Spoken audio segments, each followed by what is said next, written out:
കട്ടക് ഏകദിനത്തിൽ ഭാരതം തകർപ്പൻ വിജയം നേടിയിരിക്കുകയാണ്. ദക്ഷിണാഫ്രിക്കയ്ക്കെതിരെ 101 റൺസിനാണ് വിജയം. നമ്മുടെ ഹാർദിക് പാണ്ഡ്യയുടെ തകർപ്പൻ പെർഫോമൻസ് ഭാരതത്തിൻ്റെ വിജയത്തിന് മുതൽക്കൂട്ടായി. സ്പോർട്സ് ഡെസ്കിൽ നിന്നും എം നിഖിൽ കുമാർ ഈ വാർത്തയുടെ വിശദാംശങ്ങളുമായി ചേരുകയാണ്. നിഖിൽ, ഈ 2020 വേൾഡ് കപ്പിന് ഭാരതം ആതിഥേയത്വം വഹിക്കാൻ പോവുകയാണല്ലോ വരുന്ന ഫെബ്രുവരി മാർച്ച് മാസങ്ങളിലായിട്ട്. അപ്പോൾ ഈ ഘട്ടത്തിൽ കഴിഞ്ഞ ദിവസം സൂര്യകുമാർ യാദവ് ഒക്കെ തന്നെ പറഞ്ഞത് ഇപ്പോൾ നടക്കുന്ന ഈ ഒരു ദക്ഷിണാഫ്രിക്കയുമായിട്ടുള്ള മത്സരം വരുന്ന ലോകകപ്പ് അത് മുന്നോടിയായിട്ടുള്ള മത്സരം എന്ന നിലയിലാണ്. അപ്പോൾ സ്വാഭാവികമായും വേൾഡ് കപ്പിന് ഇറങ്ങാൻ പോകുന്ന ടീം ഭാരതത്തിന് വലിയ ആത്മവിശ്വാസം നൽകുന്നതാണല്ലോ ഈ കട്ടക്കിലെ വിജയം. തീർച്ചയായും ഗൗതം, അതായത് ദക്ഷിണാഫ്രിക്കയ്ക്കെതിരെ നമ്മൾ കണ്ടതാണ് ടെസ്റ്റിലൊരു വലിയ തോൽവി ഭാരതം ഏറ്റുവാങ്ങുന്നു. അതിനുശേഷം ഇങ്ങോട്ട് ഏകദിന പരമ്പര, അതിൽ രോഹിത് ശർമ്മയും വിരാട് കോഹ്ലിയും മുന്നിൽ നയിച്ചുകൊണ്ട് ടീമിനെ വിജയത്തിലേക്ക് എത്തിക്കുന്നു. ശേഷം എത്തിയ ഈ 2020 ടൂർണമെൻറ്റിൽ അതിൽ തകർപ്പൻ ജയത്തോട് തന്നെ ഭാരതം തുടങ്ങിയിരിക്കുന്നു എന്ന് തന്നെ പറയാം. കാരണം 101 റൺസിൻ്റെ ഒരു ആധികാരികമായ ജയം എന്ന് പറഞ്ഞാൽ അത് 2020 സംബന്ധിച്ചൊരു വലിയ വിജയം തന്നെയാണ്. ഈ മത്സരത്തിൻ്റെ തുടക്കത്തിൽ മത്സരം കൈവിട്ട് പോകുമോ എന്ന ഒരു ഭയം ആരാധകർക്കൊക്കെ ഉണ്ടായിരുന്നു. കാരണം തുടക്കത്തിൽ തന്നെ ഭാരതത്തിൻ്റെ 2020 ഏറ്റവും മികച്ച ബാറ്ററായിട്ടുള്ള അഭിഷേക് ശർമ്മയുടെ വിക്കറ്റ് തുടക്കത്തിൽ നഷ്ടമാകുന്നു, ശുഭ്മാൻ ഗില്ലിൻ്റെ വിക്കറ്റ് നഷ്ടമാകുന്നു, സൂര്യകുമാർ യാദവിന് നഷ്ടമാകുന്നു. അങ്ങനെ ഒരു തകർച്ചയിലേക്ക് തുടക്കത്തിൽ പോയ ഭാരതത്തിനെ ഹാർദിക് പാണ്ഡ്യയുടെ ഒരു പോരാട്ടം അത് വലിയൊരു സ്കോറിലേക്ക് 174 എന്നൊരു പൊരുതാവുന്ന സ്കോറിലേക്ക് എത്തിക്കുന്നു.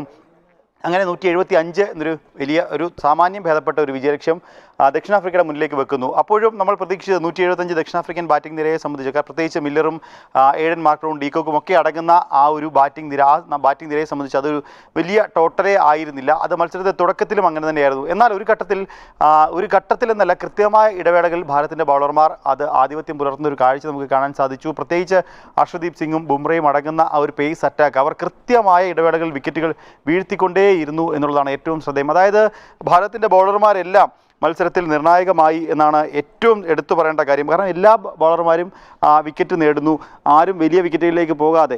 അതിൽ അർഷദീപ് സിംഗും ബുംറയും വരുൺ ചക്രവർത്തിയും അക്ഷർ പട്ടേലും 2 വിക്കറ്റുകൾ വീതം വീഴ്ത്തുകയും ഒപ്പം ഹാർദിക് പാണ്ഡ്യയും ശിവം ദുബെയും ഓരോ വിക്കറ്റുകൾ വീതം വീഴ്ത്തുന്നു. അങ്ങനെ ദക്ഷിണാഫ്രിക്കയെ 74 എന്ന ചെറിയ സ്കോറിന് പുറത്താക്കുന്ന ഒരു കാഴ്ച. അതായത് ഭാരതത്തിൻ്റെ ബൗളർമാർ ഒരു കൃത്യമായ ആധിപത്യം പുലർത്തുന്ന ഒരു കാഴ്ചയാണ് നമുക്ക് കാണാൻ സാധിക്കുന്നത്. എന്തായാലും നേരത്തെ സൂചിപ്പിച്ച പോലെ വരാനിരിക്കുന്ന 2020 ലോകകപ്പാണ്, അത് ഭാരതത്തിലാണ് നടക്കാനിരിക്കുന്നത്. ആ 2020 ലോകകപ്പിന് ഒരു വാമപ്പായിട്ടൊക്കെ വേണം. കാരണം ഇനി 2-3 മാസങ്ങൾക്ക് ഉള്ളിൽ തന്നെയാണ് ഈ ഒരു ലോകകപ്പ് ഭാരതത്തിൽ വെച്ച് നടക്കാനിരിക്കുന്നത് എന്നുള്ളതാണ്. അപ്പോൾ അതുകൊണ്ട് തന്നെ ഈ ഒരു വിജയം ഇത് തുടർന്നുള്ള ആ ഒരു മത്സരങ്ങളിലൊക്കെ ഭാരതത്തിന് വലിയ മുതൽക്കൂട്ടാകും എന്നുള്ളതാണ്. കാരണം ഈ ദക്ഷിണാഫ്രിക്കയ്ക്കെതിരെ തുടർച്ചയായി വിജയം നേടി ഈ ഒരു പരമ്പര സ്വന്തമാക്കുന്നു. തൊട്ടടുത്ത് ജനുവരിയിൽ വീണ്ടും ന്യൂസിലാൻഡിനെതിരെ പരമ്പരയുണ്ട്. ആ പരമ്പരയോടൊക്കെ ജയിച്ചു കഴിഞ്ഞാൽ വരാനിരിക്കുന്ന ഈ ഒരു 2020 ലോകകപ്പിലേക്ക് ഭാരതത്തിന് വലിയൊരു ആത്മവിശ്വാസം ഭാരതത്തിനുണ്ടാകും എന്നുള്ള കാര്യത്തിൽ യാതൊരു സംശയവുമില്ല. ഒപ്പം എടുത്തുകൊണ്ട് മറ്റു കാര്യം, ഭാരതത്തിൻ്റെ പല പ്രധാനപ്പെട്ട താരങ്ങളും ഇന്നലെ കളിച്ചിട്ടുണ്ടായിരുന്നില്ല എന്നുള്ളതാണ്. കാരണം 2020 സ്ഥിര സാന്നിധ്യമായിരുന്ന മലയാളി വിക്കറ്റ് കീപ്പർ സഞ്ജു സാംസൺ ഇന്നലത്തെ മത്സരത്തിൽ ഉണ്ടായിരുന്നില്ല. ഒപ്പം മറ്റ് പല താരങ്ങൾക്കുമൊക്കെ വിശ്രമം നൽകി ഒരു പരീക്ഷണം എന്തായാലും നടത്തി. ആ പരീക്ഷണം കൃത്യമായ വിജയം കാണുന്നു എന്നുള്ളതാണ്. കാരണം ബാറ്റിങ്ങിൽ അത്ര വലിയ ഫോം ആയില്ലെങ്കിൽ ബൗളിങ്ങിൽ പിടിക്കാൻ സാധിക്കും എന്നുള്ളതാണ്. ഒപ്പം എടുത്തുകൊണ്ടൊരു കാര്യം, ഭാരതത്തിൻ്റെ ബൗളിംഗ് നിലയിലേക്ക് ജസ്പ്രീത് ബുംറ തിരിച്ചെത്തി എന്നുള്ളതാണ് ആത്മവിശ്വാസം പകരുന്ന കാഴ്ച.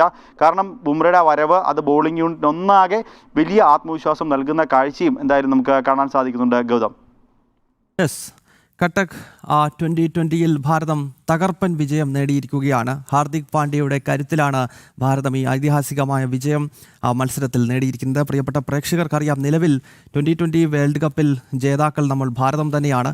ICC ചാമ്പ്യൻസ് ട്രോഫിയും നമ്മൾ നേടിയിരുന്നു. പക്ഷേ നമുക്ക് അടുത്ത കാലത്തുണ്ടായ ഒരു നിരാശ എന്ന് പറയുന്നത്, ഏകദിന ലോകകപ്പ് ക്രിക്കറ്റ് ഭാരതത്തിൽ നടക്കുന്ന ഘട്ടത്തിൽ ഗുജറാത്തിലെ സർദാർ വല്ലഭഭായ് പട്ടേൽ സ്റ്റേഡിയത്തിൽ വെച്ച് നമ്മൾ ഓസ്ട്രേലിയയോട് പരാജയപ്പെടുന്ന ഒരു സാഹചര്യം ഉണ്ടായിരുന്നു. അത് ഭാരതത്തിൻ്റെ ക്രിക്കറ്റ് ആരാധകരെ സംബന്ധിച്ചിടത്തോളം അടുത്ത കാലത്ത് ഏറ്റവും ദുഃഖകരമായ ഒരു രാത്രിയായിരുന്നു അത് എന്ന കാര്യത്തിൽ യാതൊരു സംശയവുമില്ല. അപ്പോൾ അതിന് പകരം വീട്ടാനുള്ള ഒരു പശ്ചാത്തലം വീണ്ടും ഒരുങ്ങുകയാണ്. അടുത്ത വർഷം ഫെബ്രുവരി മാർച്ച് മാസത്തിൽ നമ്മുടെ രാജ്യത്ത് വെച്ച് തന്നെ 2020 വേൾഡ് കപ്പ് നടക്കുകയാണ്. അപ്പോൾ നിലവിൽ വേൾഡ് കപ്പ് നമ്മുടെ കയ്യിലാണെങ്കിലും നമ്മുടെ ഈ രാജ്യത്ത് വെച്ച് തന്നെ നമ്മളുടെ ആരാധകരുടെ ഇടയിൽ വെച്ച് തന്നെ നമുക്ക് ആ കപ്പ് ഉയർത്തണം. അതിനുവേണ്ടിയുള്ള ശ്രമമാണ് സൂര്യകുമാർ യാദവും ഹാർദിക് പാണ്ഡ്യയും ഒക്കെ അടങ്ങുന്ന നമ്മുടെ കരുത്തുറ്റ ടീം നടത്തുന്നത്.